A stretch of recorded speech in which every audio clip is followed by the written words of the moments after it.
Welcome to the Recaps channel. In today's video, we'll recap Lolita. Let's get started.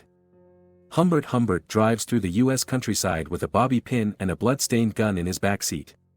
His mind is consumed by thoughts of a young girl known by various names, but he always thinks of her as Lolita, in his arms. He believes her existence is connected to a girl named Annabelle, whom he loved as a teenager but tragically lost. Taking up a teaching job at an American college, Humbert meets a widow named Charlotte Haze, who welcomes him to her messy home.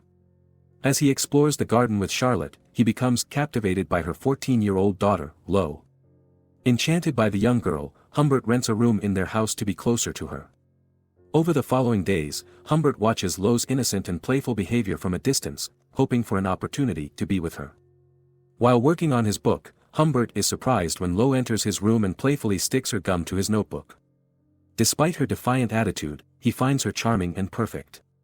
Later, Charlotte instructs Lo to pack for camp and then boarding school. When it was time for Lo to leave, she notices Humbert watching from the window. Annoying her mother, she runs back into the house, climbs the stairs, and leaped into Humbert's arms, giving him a soft kiss before returning to the car without saying a word. Later, Louise hands him a letter from Charlotte expressing her love for him but also asking him to leave when she got home unless he truly wanted to be her husband and Lo's father. The mention of being Lo's father appeals to Humbert. On Lo's wall collages, there is a magazine clipping of a father embracing his daughter with the letters HH enclosed in a heart. 2 weeks later, Humbert and Charlotte get married, but Lo is absent from the ceremony. Despite Charlotte's affection, Humbert remains dismissive of her. 6 weeks into the marriage, Humbert avoids his husbandly duties by giving Charlotte sleeping pills.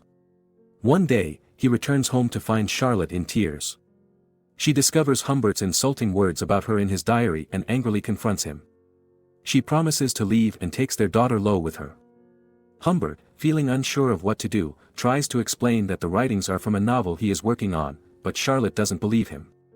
Shortly after Charlotte's departure, Humbert receives a phone call informing him that his wife has been killed in a car accident outside their home. A child hands him the letters she was going to mail before the accident. Some time later, Humbert collects Lo from camp and drives her back, where she greets him warmly as Dad. During the car ride, Lo asks about her mother's condition, and Humbert lies. She changes in the back seat, and he watches her through the rearview mirror. As they continue the journey, Lo claims Humbert doesn't care about her. To prove otherwise, Humbert pulls over, and they share a heated kiss until a cop interrupts them. They arrive at a hotel, and Lo mischievously plays with a dog owned by an older man. Intrigued by the stranger, Lo engages in conversation, and he compliments her sweetness and youth. In response, Lo gives him a smile. Once they reach the hotel room, she expresses disbelief that they'll be sharing the same bed. Humbert tries to suggest he can take the cot, but Lo dismisses him as crazy and talks about her mother divorcing him and punishing her if she finds out. Humbert attempts to explain that they must share a room due to financial constraints. Later, during dinner, Lo identifies a man in the booths as Quilty, the man from the lounge. Back in their hotel room, Humbert helps Lo remove her shoes and socks. She bids him a "good night, Dad," and he goes out to the hotel's porch. There, he overhears Quilty asking where he got the girl but brushes it off as a comment about the weather. Quilty questions whether Lo is really Humbert's daughter, but when Humbert confirms it, Quilty changes his response ambiguously. After discovering that Lo's mother is deceased, Quilty invites them to have lunch together, but Humbert declines. When Humbert returns to the room, he finds little space on the bed because Lo is sprawled all over it. The next morning, Lo wakes up, kisses him, and whispers something provocative in his ear. She suggests that she'll have to teach Humbert a few things. Lo then removes her retainers. They leave the hotel by car, but their conversation falls flat, leaving Humbert feeling uncomfortable. Lo requests to stop at a gas station, and she playfully muses about falsely accusing Humbert to the police of forcing himself on her. At the gas station, Lo rushes into the store and asks for coins to call her mother. Humbert, with a heavy heart, tells her to return to the car. When she's inside, he finally breaks the news to her that her mother has passed away. That night, they sleep in separate beds, and Lo grieves over her loss. Eventually, she seeks comfort in Humbert's arms. From then on, they embark on extensive travels across the country. One hot morning in an inn, they make love while Lo reads comics, but afterward, she becomes sullen and distant. Later, she weeps with sorrow. Humbert visits Beardsley Prep School to enroll his pretend daughter. Lo expresses her desire to participate in a play, but Humbert refuses, leading to a disagreement. Lo teases him in a way she knows he likes and strikes a bargain, offering her involvement in the play in exchange for her allowance and something more intimate. During Lo's rehearsal for the school play, a schoolgirl named Mona informs Humbert that Claire Quilty, the actual playwright, is watching. During an intimate encounter, Lo turns aggressive and attacks Humbert when he tries to take back his money, revealing her plans to escape from him and causing him to feel uneasy and paranoid. At home, Humbert confronts Lo about missing piano practice and potentially disclosing their relationship to her friend. Their argument escalates, and when Humbert slaps her feet off the table, Lo's calm facade breaks. She calls him a pervert and expresses her desire to run away from him. In a heated moment, Humbert slaps her. Lo becomes frantic, repeatedly asking Humbert to murder her, referencing her mother's death. When he tries to hold her, she breaks free and runs away, accusing him of being a murderer. Humbert desperately follows Lo into the rainy city and eventually finds her in a shop. They return home, and despite Lo's previous plan to escape, she now insists on leaving Beardsley and going on another trip, with her choosing the destination this time. The next day, they depart from Beardsley. However, Humbert notices that someone is following them, and he believes it to be a detective who resembles his uncle Gustav. Lo seems unconcerned and dismisses the situation. The pursuer is clever, changing cars frequently and disappearing on certain days, leaving Humbert uncertain. At a gas station, Humbert sees Lo talking to a man in black. When he asks Lo about it, she explains that he asked for a map. They stay in an inn, and Humbert gets anxious upon hearing on the radio that Claire Quilty will be in Was, Texas that night. Returning to the inn, Humbert finds Lo sitting with dirty feet and smeared lipstick.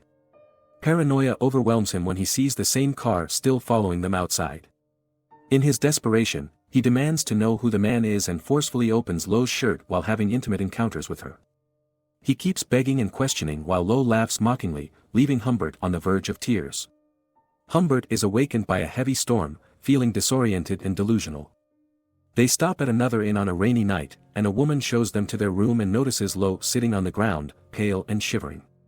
At the hospital, the doctor assures Humbert that it's just a virus and nothing serious.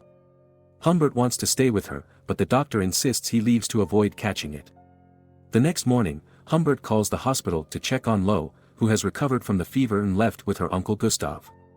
For months, Humbert searches for Lo, recognizing the kidnapper's handwriting but eventually hitting a dead end. 3 years later, he receives a letter from Lo, now married and expecting a baby, asking for money to pay debts and move to Alaska. Humbert goes to the address provided in the letter, finding Lo in a worn-down home, no longer dolled up as before, but still happily greeting him as Dad. He asks her for the kidnapper's identity, but she remains silent. Finally, Lo reveals that Claire Quilty was her kidnapper. She dreamily smiles, mentioning that Quilty was the only man she was truly infatuated with. When Humbert asks about himself, Lo appears upset. She shares how Quilty was known for his interest in little girls and filmed them in his mansion. However, because she refused to participate in group activities and wanted Quilty exclusively, he expelled her. Humbert realizes that he loves her more than anything he has ever known. He follows her to the living room and calls her Lolita. He asks her to join him in leaving the place and living their lives together. Although Lo thinks he's crazy, he offers her a large sum of money regardless. She finds $4,000 bills in the envelope he gives her, but Humbert begins to cry while watching her count the money. Humbert holds on to a glimmer of hope, asking if there's a chance she'll come with him, but she bluntly states that she'd almost rather go back to Claire. Humbert sadly departs, and as he drives away, he sees Lo waving goodbye. Later, Humbert arrives at Quilty's opulent mansion. Quilty remains nonchalant even when Humbert threatens him with a gun. After a near miss, Quilty tries to escape but is shot by Humbert, who reloads his gun and continues shooting. Quilty manages to crawl to his room and onto his bed, still alive but severely injured. In the end, Humbert takes his final shot, feeling utterly devastated. He drives through the U.S. countryside with a bobby pin and a blood-stained gun in his back seat. The police are pursuing him, and another group of officers blocks his path. Leaving his car, he gazes at a nearby village. Humbert is imprisoned, and on November 16, 1950, he dies of coronary thrombosis. A month later, on Christmas Day, Lolita dies during childbirth. Please subscribe, like, comment, and share if you enjoyed the video. See you again here on the Recaps channel.